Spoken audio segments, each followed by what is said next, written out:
Solomon made an alliance with Pharaoh king of Egypt and married his daughter. He brought her to the city of David until he finished building his palace and the temple of the Lord, and the wall around Jerusalem. The people, however, were still sacrificing at the high places, because a temple had not yet been built for the name of the Lord. Solomon showed his love for the Lord by walking according to the instructions given him by his father David, except that he offered sacrifices and burned incense on the high places. The king went to Gibeon to offer sacrifices, for that was the most important high place, and Solomon offered 1,000 burnt offerings on that altar. At Gibeon the Lord appeared to Solomon during the night in a dream, and God said, "Ask for whatever you want me to give you." Solomon answered, "You have shown great kindness to your servant, my father David, because he was faithful to you and righteous and upright in heart. You have continued this great kindness to him and have given him a son to sit on his throne this very day. Now, Lord my God, you have made your servant king in place of my father David. But I am only a little child and do not know how to carry out my duties. Your servant is here among the people you have chosen, a great people, too numerous to count or number. So give your servant a discerning heart to govern your people, and to distinguish between right and wrong. For who is able to govern this great people of yours?" The Lord was pleased that Solomon had asked for this.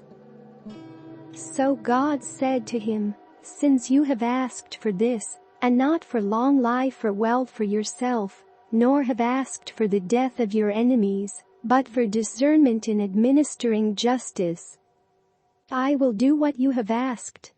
I will give you a wise and discerning heart, so that there will never have been anyone like you, nor will there ever be.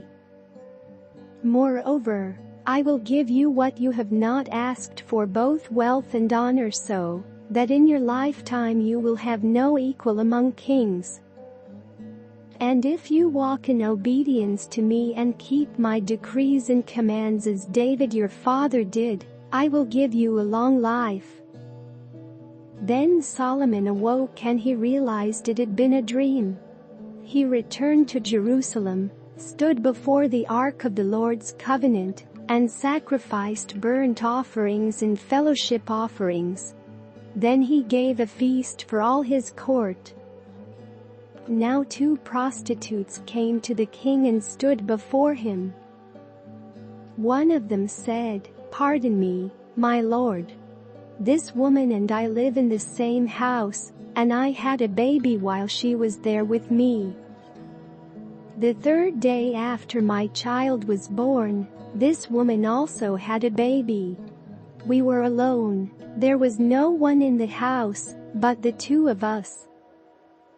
During the night this woman's son died because she lay on him. So she got up in the middle of the night and took my son from my side while I, your servant, was asleep. She put him by her breast and put her dead son by my breast. The next morning, I got up to nurse my son and he was dead. But when I looked at him closely in the morning light, I saw that it wasn't the son I had borne." The other woman said, "No. The living one is my son, the dead one is yours." But the first one insisted, "No. The dead one is yours, the living one is mine." And so they argued before the king. The king said, "This one says, 'My son is alive and your son is dead,' while that one says, 'No. Your son is dead and mine is alive.'" Then the king said, "Bring me a sword." So they brought a sword for the king. He then gave an order. "Cut the living child in 2 and give half to one and half to the other." The woman whose son was alive was deeply moved out of love for her son, and said to the king, "Please, my lord, give her the living baby. Don't kill him." But the other said, "Neither I nor you shall have him. Cut him in two." Then the king gave his ruling. "Give the living baby to the first woman. Do not kill him, she is his mother." When all Israel heard the verdict the king had given, they held the king in awe, because they saw that he had wisdom from God to administer justice.